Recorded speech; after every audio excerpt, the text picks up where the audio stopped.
Berbagai kebijakan telah dikeluarkan oleh pemerintah pusat dan daerah terkait dengan kasus penyebaran dan dampak akibat pandemi COVID-19 sejak Maret 2020.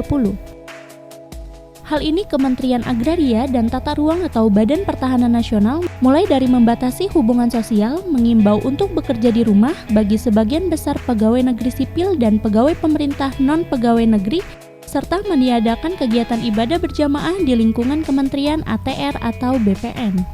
Namun, pelayanan kepada masyarakat harus tetap dilaksanakan, seperti yang dilakukan oleh Kantor Pertahanan Kota Administrasi Jakarta Selatan.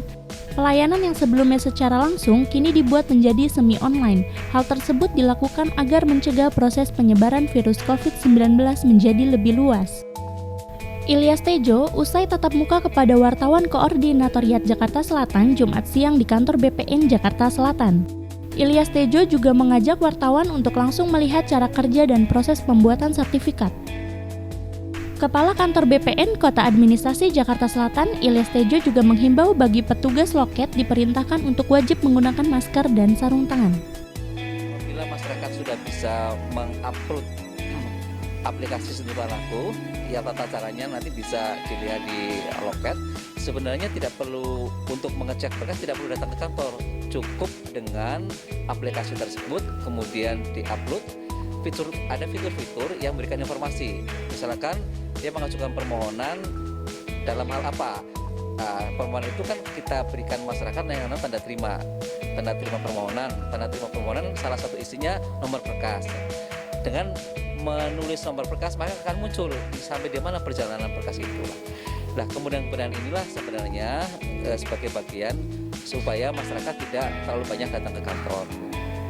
Kemudian kita juga di dalam loket layanan di masa pandemi ini ada beberapa protokol COVID yang sudah kita lakukan.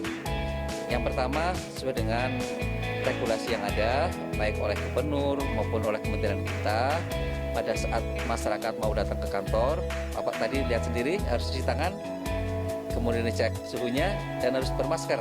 Nah, sekarang saya nggak pakai masker karena kita yakin bahwa kita bersih semuanya, Pak. Amin ya. Nah, kemudian di loket pun kita batasi, yang awalnya bisa menampung banyak, maka yang di loket hanya tertampung 50%. Kemudian hak tanggungan. Kalau dulu untuk masalah tanggungan, masyarakat harus datang ke kantor. Nah, sekarang tidak.